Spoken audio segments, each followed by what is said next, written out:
E aí, galerinha, tudo massa com vocês? Começando agora um programa novo da Gazeta, Liberdade de Opinião, comigo, Kevin Eleto. Vamos fazer a análise das notícias mais relevantes do Brasil e do mundo que aconteceram na semana anterior. Vamos começar com uma notícia muito importante, que é o aumento dos impostos sobre combustíveis a partir do dia 1º de julho, né? Já aconteceu esse aumento. E esse aumento de imposto vai acarretar numa subida de cerca de 22 centavos por litro, tanto da gasolina quanto do etanol. E a gente tem analisado um modus operandi desse atual governo, que é dar com uma mão e tira com outra, né? Esse aumento estava previsto somente para depois de dezembro, né? Eu acredito que no início de janeiro de 2024. Mas o governo teve a brilhante ideia de criar o desconto para os veículos considerados populares, vamos dizer assim, veículos até 120 mil reais, né? Eu não sei de onde a pessoa que tirou que 120 mil reais é um veículo popular, né? Mas o governo quis incentivar a indústria automobilística, né? Automotiva, para poder fazer que os carros fossem mais vendáveis, vamos dizer assim.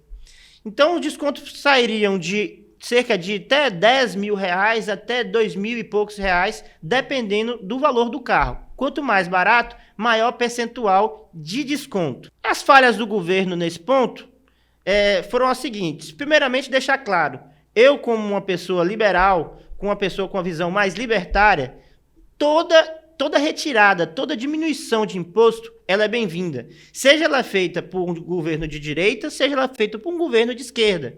Então, se o Lula diminui o imposto, eu vou bater palma para ele e vou falar, ele está certo.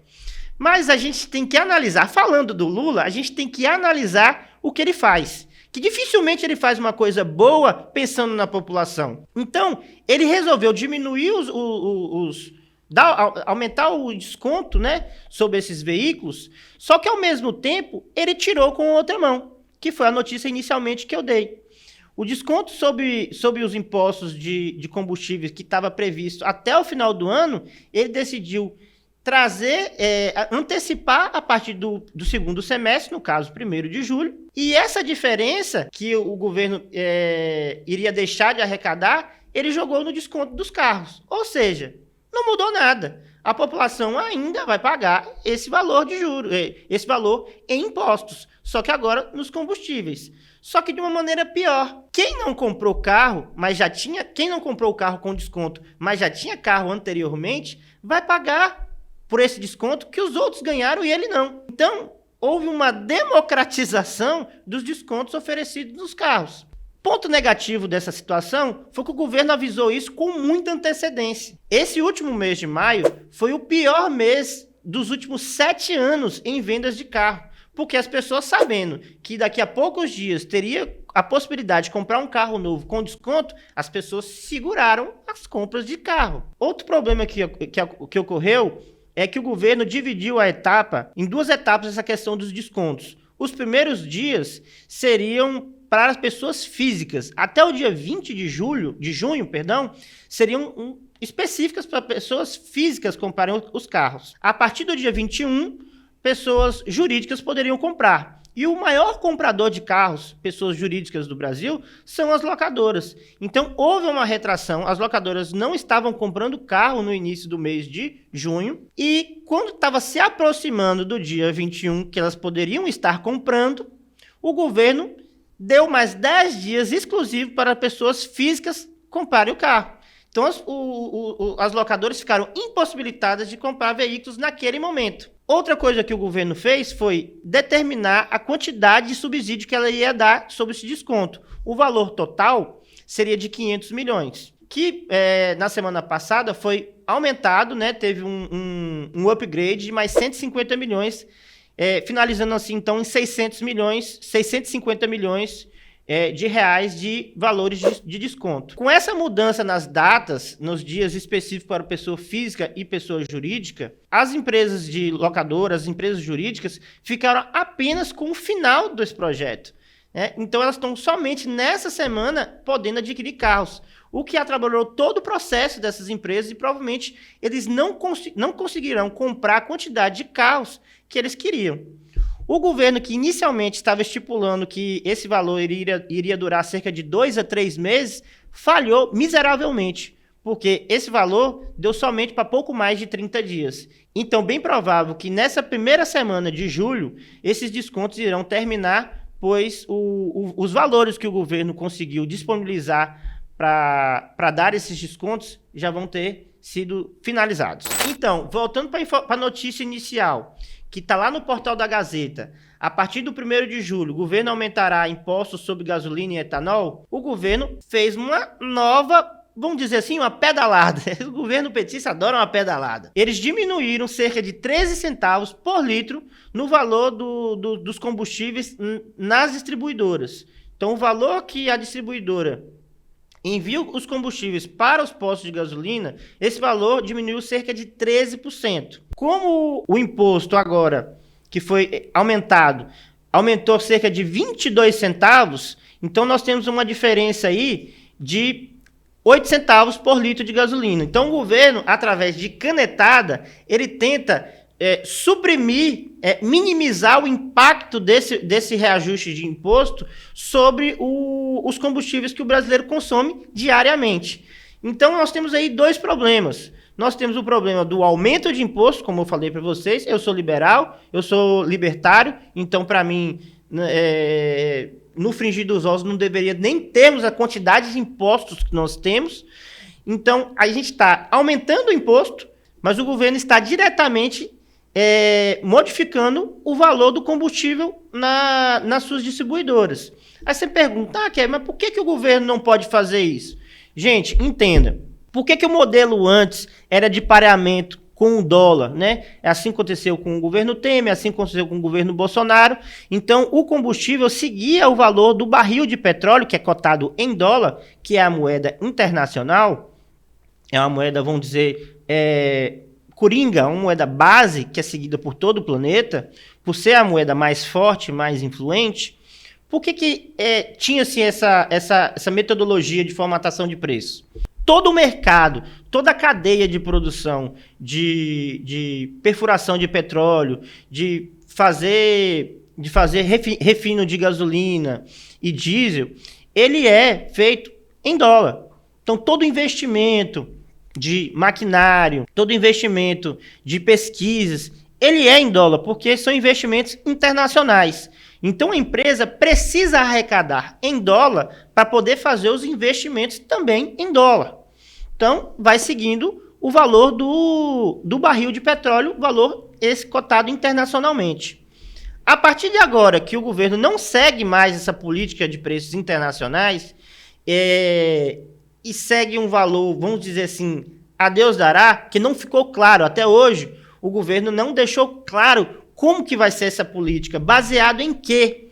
Quais são os parâmetros, quais são os índices que a gente determina que a gasolina hoje custa X e amanhã vai custar Y. Então parece muito jogada política, parece muito intervenção direta política, como agora. A gasolina iria subir por causa do aumento de imposto, dias antes a gasolina vai lá e abaixa 13 centavos. O aumento ficar em torno de 8 centavos e ficar, vamos dizer assim, imperceptível. Lembrando também uma informação bem importante, que devido à alteração da forma de tributação do ICMS, em junho desse mesmo ano, de agora, a gasolina já tinha aumentado cerca de 21 centavos por litro. Então nós temos um aumento de cerca de 43 centavos por litro e uma canetada para diminuir 13 centavos. Então, mais uma vez afirmando, é um governo que dá com uma mão e tira com outra. E a gente tem que ficar sempre atento com as coisas boas que esse governo faz. Próxima notícia, meus amigos, vocês já devem saber.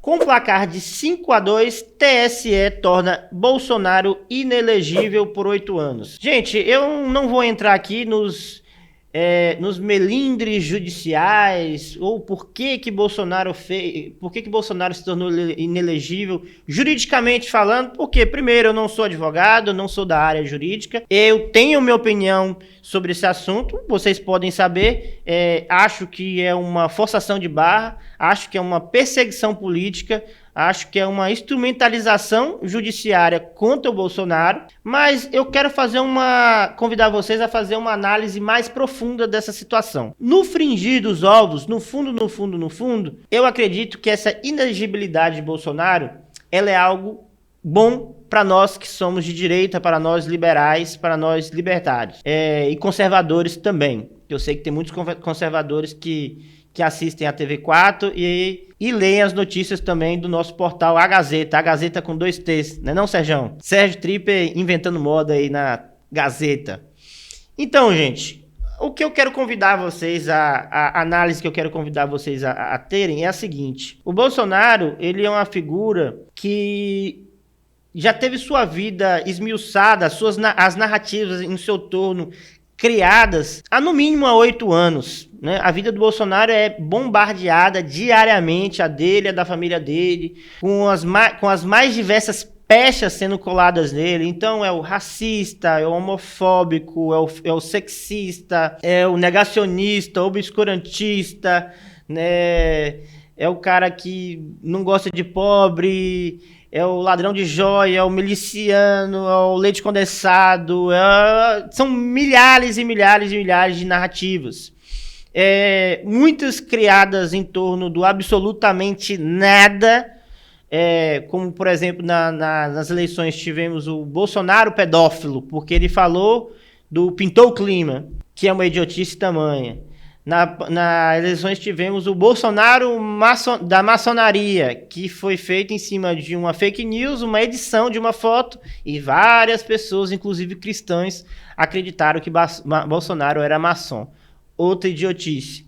Então, muitas dessas pechas coladas em Bolsonaro são invenções do extremo nada, e algumas ele realmente merece, são baseadas em erros dele, em falhas dele. O Bolsonaro não é uma pessoa mítica, né, como algumas pessoas queiram acreditar. Ele não é perfeito, e ele simplesmente foi a figura que mais encarnou a direita nos últimos anos no cenário brasileiro. Mas teria condições de termos uma pessoa que encarnasse melhor e que fosse mais atrativa para outras pessoas.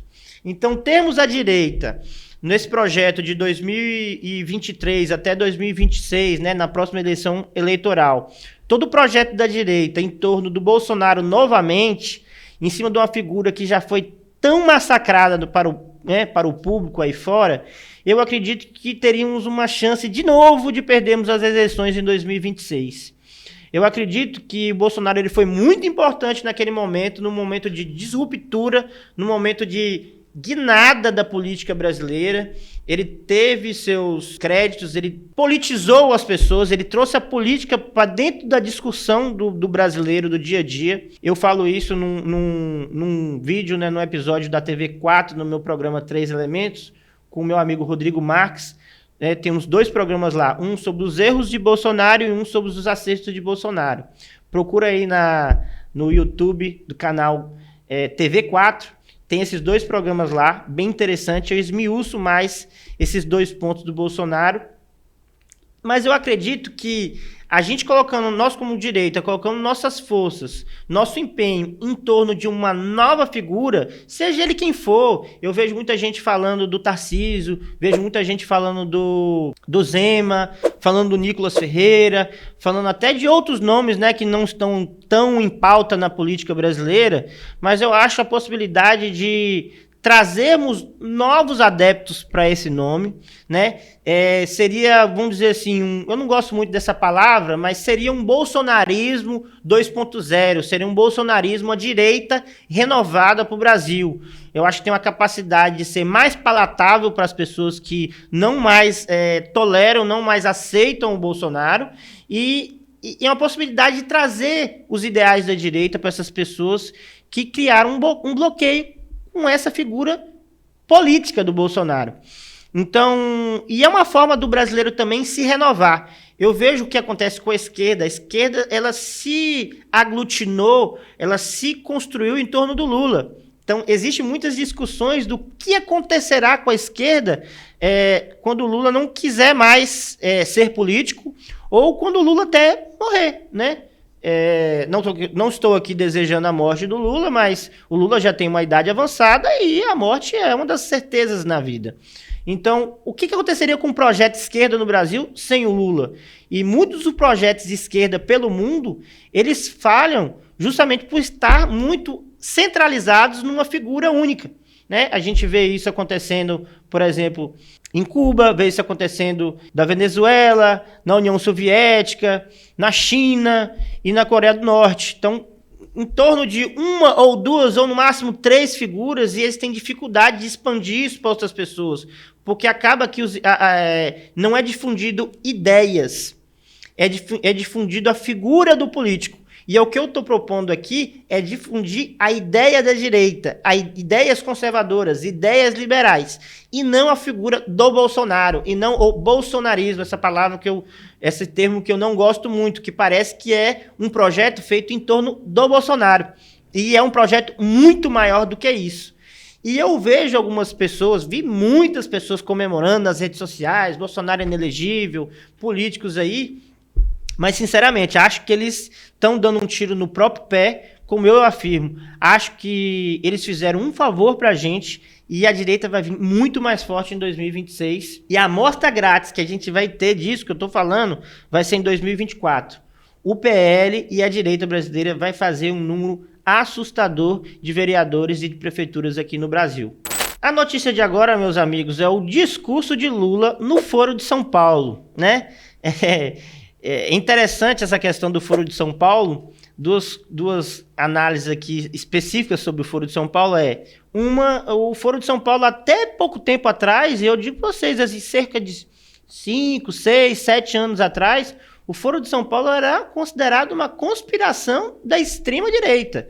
Era uma conspiração criada pelo Olavo de Carvalho, né? Se você procurar no YouTube aí, tem várias falas de jornalistas criticando, falando que era um absurdo, isso não existe, isso é invenção, isso é coisa de quem usa chapéu de alumínio, isso é coisa de maluco. E hoje a gente vê, né, o Foro de São Paulo, assim, tomando um protagonismo na mídia e os políticos de esquerda da América Latina, da América do Sul, falando sobre isso numa abertura muito grande. Outro ponto muito interessante sobre o Foro de São Paulo, né, o maior inimigo do Foro de São Paulo é o imperialismo yankee americano. Os Estados Unidos são o verdadeiro satanás na terra para o Foro de São Paulo e os esquerdistas que o seguem. Porém, meus amigos, vocês acham que o valor da entrada desse evento foi cobrado em reais? Foi cobrado em pesos argentinos, que hoje não vale absolutamente nada? Foi cobrado em bolívares venezuelanos, que hoje você precisa de um carrinho de mão para fazer uma compra no supermercado? Ou foi cobrado em yuans, que é a moeda da China? Não, foi cobrado em dólares. A hipocrisia da esquerda, mais uma vez, se tornando latente. Foram $50 por pessoa a taxa para entrar no evento.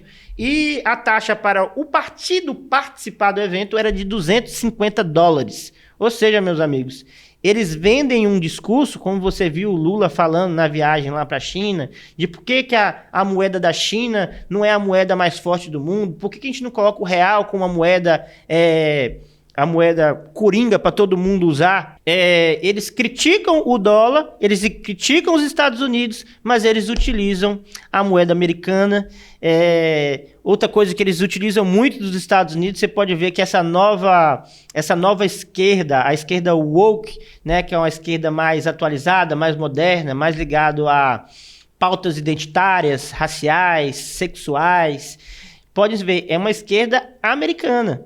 E muitas das pautas que são defendidas no Brasil por políticos e por militantes de esquerda são pautas provenientes dos Estados Unidos. Então, teve há pouco tempo atrás o Black Lives Matter, né, que foi importado aqui para o Brasil. Você teve a destruição de estátuas que aconteceu aqui no Brasil, inclusive aqui em Porto Seguro, né?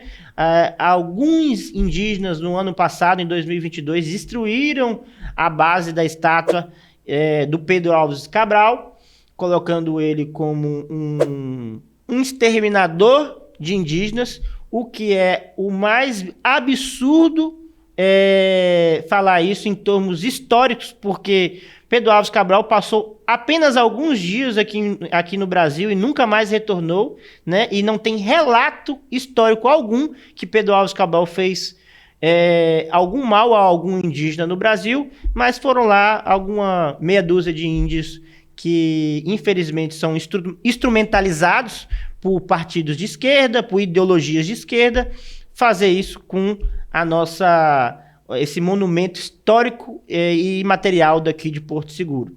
Voltando ao Foro de São Paulo, o Lula disse, meus amigos, que a gente pode até ver no vídeo que o nosso editor Lucas vai colocar aí pra gente. Só um minutinho que vocês vão ver esse vídeo. Nós não somos vistos pela extrema-direita fascista, nem do Brasil e nem do mundo, como organizações democráticas. Eles nos tratam como se nós fôssemos terroristas. Ele nos acusa de comunistas, achando que nós ficamos ofendidos com isso. Nós não ficamos ofendidos. Nós ficaríamos ofendidos. Nós ficaríamos ofendidos se nos chamasse de nazista, de neofascista, de terrorista. Mas de comunista, de socialista, nunca. Isso não nos ofende. Isso nos orgulha. Muitas vezes. E muitas vezes nós sabemos que merecemos esse ataque. Como vocês viram aí no vídeo, o Lula sente orgulho de ser chamado de comunista e de socialista. Me lembro bem de na campanha passada, algumas pessoas famosas, até alguns não famosos, pessoas comuns, debates no Facebook, debates no Instagram, pessoas falando, nossa, o Lula não tem nada de socialista, o Lula não tem nada de comunista, isso é um fantasma que vocês estão criando. A própria campanha política de Lula fez uma peça de marketing, uma peça publicitária, colocando um fantasma do lado de uma pessoa, falando, olha o socialismo, olha o comunismo, e a pessoa, show, sai pra lá, fantasma. Então o próprio PT brincou com isso. E hoje a gente vê o Lula assumindo-se comunista, assumindo-se socialista. Não que a gente não tinha visto isso antes, tem vários vídeos do Lula falando isso, que ele e agora, de novo, dentro do Foro de São Paulo, que há poucos anos atrás era uma teoria da conspiração, o Lula afirmando ser algo que outras pessoas falavam que ele não era. Então vemos aí a proximidade do Lula com ditadores comunistas e socialistas, como Nicolás Maduro, como Xi Jinping, como Daniel Ortega na Nicarágua, como o pessoal lá da ditadura dos irmãos Castro em Cuba, e todos eles o Lula faz questão de passar pano. Outra questão muito interessante que aconteceu, que temos um trechinho do discurso do Lula lá também no Foro de São Paulo, que vocês podem ver aqui agora. Eu voltei a governar esse país porque eu tenho uma missão. Não é nem compromisso de programa de governo, é uma missão. Nós precisamos acabar com a desigualdade no mundo. Não é possível a gente continuar com a desigualdade na comida, no salário, na educação, na moradia, a desigualdade de gênero, a desigualdade racial, ou seja, todo santo dia a gente vê aumentar o número de pobres no planeta, crianças morrem de fome, enquanto os ricos tentam pagar a passagem de foguete ou de submarino para procurar um novo mundo, quando o mundo deles é esse. Então, como vocês viram, o Lula insiste nessa luta, nesse embate de pobres versus ricos, né? O Lula fez, né, uma menção aos...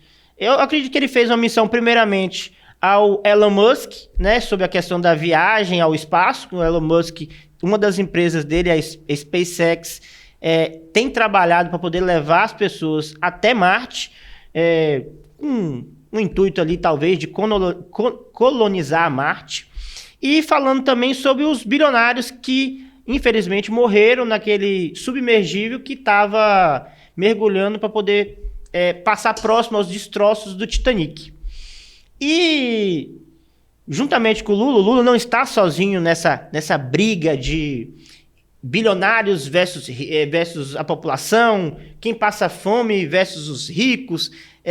O Lula não está sozinho nesse mundo, com esse tipo de pensamento. Mas é um pensamento muito frágil. Eles pensam que a economia é um jogo de soma zero. Eles acham que a riqueza no mundo ela é única, ela é um valor X, e para uma pessoa ser rica, algumas pessoas devem ficar pobres, porque essa pessoa rica está tomando dinheiro de pobres. E a gente vai colocar alguns gráficos aqui na tela que vocês podem observar que a gente não tem fundamento não tem fundamento básico numa afirmação dessa, porque a gente vê que a riqueza no mundo ela foi crescendo, né? Principalmente após a Revolução Industrial nos anos 1800 para cá. É exponencial. A gente consegue observar também no gráfico que o meu amigo Lucas, o editor, vai colocar aqui para a gente, que na Idade Média, vocês vão ver a data exatamente aqui, cerca de 95% da população mundial estava na extrema pobreza. E 95% da população mundial também colocava-se os países da Europa, tá bom, gente? Então, não é só a África, as Américas e a Ásia que era pobre e a Europa era rica. Não, a Europa também era muito pobre. As pessoas morriam da febre do rato. As pessoas morriam porque tinha a peste negra, que era doenças ligadas à má gestão de resíduos sólidos, de urina e fezes, para ser mais explícito. Desse período até o período de hoje, a gente tem uma inversão. Hoje, 95% das pessoas não estão na pobreza. Apenas 5% da população mundial hoje está na pobreza. E, há 300 anos atrás, cerca de 95% da população estava na extrema pobreza. Então, a gente inverteu esse gráfico.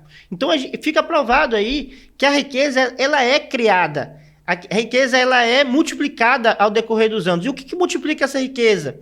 Livre comércio, a interação comercial entre as pessoas, a oferta de serviço entre as pessoas, isso gera riqueza. Isso torna as pessoas adquirir mais poder aquisitivo e girar essa roda da economia mundial. Mas mesmo assim, mesmo que essa ideia de que para uma pessoa se tornou bilionária, ela massacrou várias outras pessoas embaixo, então vamos fazer um exercício muito simples. Segundo informações do jornal O Globo, 2,6 bilhões de dólares era a fortuna dos tripulantes naquele submergível, né, que acabou implodindo e essas pessoas, infelizmente, falecendo.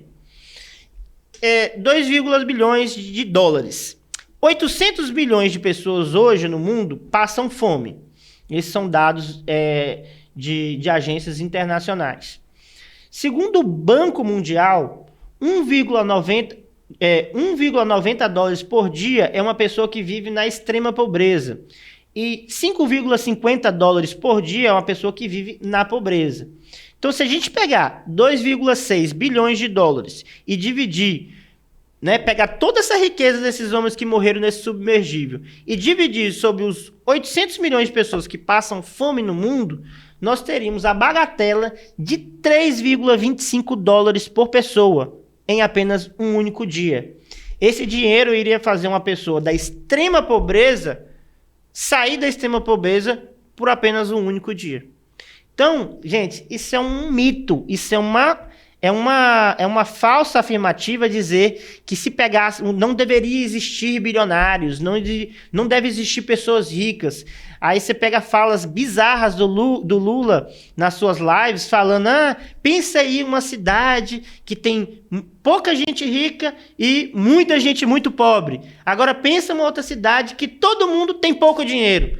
Essa cidade faz a economia girar, essa cidade não tem fome. É falso, isso é uma balela. Isso é uma balela. Ele fala isso porque os governos socialistas e comunistas que ele defende e que ele como ele próprio afirmou, sempre tem pessoas no nível baixíssimo, né? Sempre tem pessoas com um nível muito pouco de dinheiro, que é o que, por exemplo, acontece em Cuba. Em Cuba, o governo determina até quanto que a pessoa pode comprar no supermercado. E esse valor em comida, essa quantidade de comida, não é suficiente para a pessoa passar uma semana. Tanto que o maior mercado negro de Cuba hoje não é drogas, não é armas, não é venda de pessoas. Não. O maior mercado de negro de Cuba hoje é venda de carne de frango e de ovos. E já tem dados, pesquisas que afirmam que se não fossem os cubanos que se aventuram a atravessar o mar e ir para os Estados Unidos em condições paupérrimas, correndo riscos enormes e ganhar a vida nos Estados Unidos, sem o dinheiro que esses cubanos que vivem nos Estados Unidos conseguem enviar para de volta para os seus parentes cubanos, né, no país natal deles, Cuba se esfacelaria. A economia de Cuba viraria pó. Então, hoje, Cuba depende dos cubanos ilegais que moram nos Estados Unidos.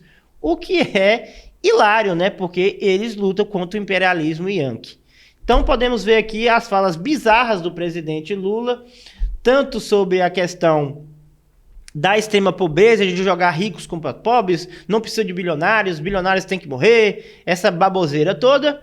E ele se colocando como o pai dos pobres, o cara que quer comprar um avião de 400 milhões de dólares, o cara que junto com a esbanja, né, a mulher dele, querem comprar mesa de 200 mil, cama de 150 mil, sofá de 100 mil. Então esse é o pai dos pobres que vai num evento desse e arrota o que um empresário, o que um bilionário deve fazer com o dinheiro dele ou não, enquanto ele tem relógio de 75 mil dólares. Então, é bizarro o que o Lula fala, ele vende uma coisa na boca, mas a ação dele é outra. Ele é aquela legítima frase, faça o que eu falo, não faça o que eu faço, porque ele não vive o que as bocas dele professam. Você não sabia dessa, não? Esbanja. Cara, eu tive que arrebentar muito pra levar no programa, velho. A próxima notícia, meus amigos, é que em uma entrevista a uma rádio gaúcha, Lula afirma que a democracia é relativa.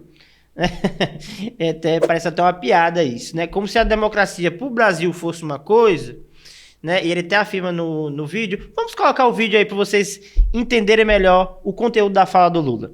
Por que o senhor, seu governo e parte da esquerda brasileira tem tanta dificuldade em considerar a Venezuela uma ditadura? Olha, deixa eu lhe falar uma coisa. A Venezuela, ela tem mais eleições do que o Brasil. A Venezuela, desde que o Chávez tomou posse... Mas eleições não garantem democracias, né, presidente?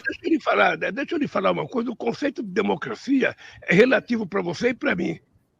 Eu gosto de democracia porque é a democracia que me fez chegar à presidência da República pela terceira vez. Vai ter eleições esse ano na Venezuela.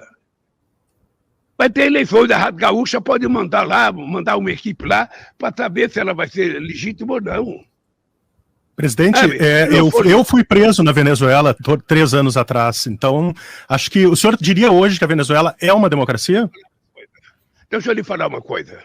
Sabe a cara de sem graça, foi a que eu fiquei. Então, como vocês puderam ver aí, o Lula, ele quer colocar, não, a democracia para mim é o que fez eu me tornar presidente 3 vezes aqui no Brasil. Ou seja, se o Lula tivesse perdido ano passado, como a democracia para ele é relativa, ele poderia hoje estar afirmando que o Brasil não vive uma democracia, porque ele perdeu. Só é democracia porque ele ganhou 3 vezes como presidente. A fala dele possibilita a gente ter essa análise, né, de conclusão. E como se a democracia para a Venezuela, não, a democracia para a Venezuela pode ser de outra forma. Cabe a gente lembrar aqui alguns fatos que aconteceram, inclusive, na semana passada. Inclusive, no mesmo dia que, né, parece até coincidência do destino. No mesmo dia que Bolsonaro se tornou inelegível, a candidata mais forte da oposição lá na Venezuela, a Marina Corina, ficou inelegível por 15 anos pela justiça venezuelana. É isso. O Lula falou, né, como você viu no vídeo, se alguém quiser achar que tem capacidade, vai lá, se candidata e ganha do chavismo, né? Ganha do Nicolás Maduro. Lula, vamos ser sinceros, Como que uma pessoa vai ganhar do Nicolás Maduro se ela é presa, ela é extraditada, se ela se torna inelegível pelo próprio governo, pelo próprio judiciário que você comanda? Não, desse jeito fica fácil. Não tem como uma pessoa ganhar dessas pessoas, sendo que todo o sistema político judiciário daquele país é contra opositores e a favor de quem está no governo. É impossível isso acontecer. Né? E o mais legal desse vídeo aí é o repórter falando que foi lá, né? O Lula convidou, não, você pode ir lá verificar o quanto são confiáveis as eleições venezuelanas, e o cara falou que não, eu fui há 3 anos e fui preso. Então você vê o nível, né, de transparência, o nível de liberdade que a Venezuela tem naquele país, para com sua população, para com seus políticos, para com seus jornalistas, né? Nós temos relatos de presos políticos simplesmente por serem de oposição. Temos relatos lá de juízes que se colocaram contra o Nicolás Maduro, contra o Chávez, que estão presos há 15 anos, sendo torturadas, sendo violentadas, sendo estupradas. Temos relatos de repressões, né? Temos vídeos fortíssimos, né, de manifestações da população contra o atual governo e simplesmente carros da polícia blindados passando por cima das pessoas. Essa é a liberdade que tem na Venezuela. Essa é a possibilidade que o Lula afirma, que a Venezuela pode ter eleições livres, né? Ele até afirma, não, a Venezuela tem mais eleições do que o Brasil. Meu amigo Lula, você é burro. Quantidade não é qualidade. Ter muita eleição não significa que aquelas eleições são realmente democráticas e justas, tá bom? Então, fica aí a análise dessa quarta notícia do nosso portal A Gazeta. Então, meus amigos, a quinta e última notícia, na verdade, é uma notícia dupla.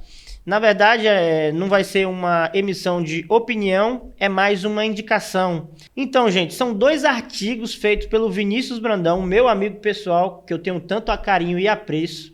Fez com muito cuidado para vocês, que é a respeito do 2 de julho da independência da Bahia.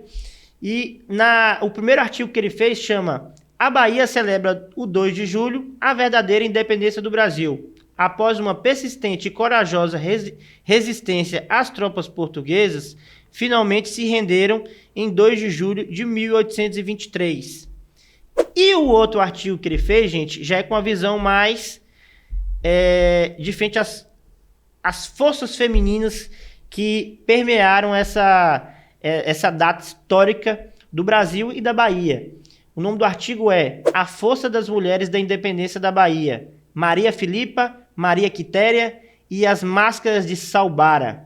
Maria Filipa, a destemida pescadora negra, tornou-se uma lenda viva na história da Bahia. Então fica aí a minha indicação desses 2 artigos com muita história, com muita cultura a respeito da nossa Bahia. E agradeço vocês por esse tempo que vocês me permitiram a expor minha opinião sobre essas notícias da semana. Aguardo vocês na semana que vem e até a próxima. Olha a jogada que ela tem. Todo mundo sabe disso. Parovinha. Parovinha.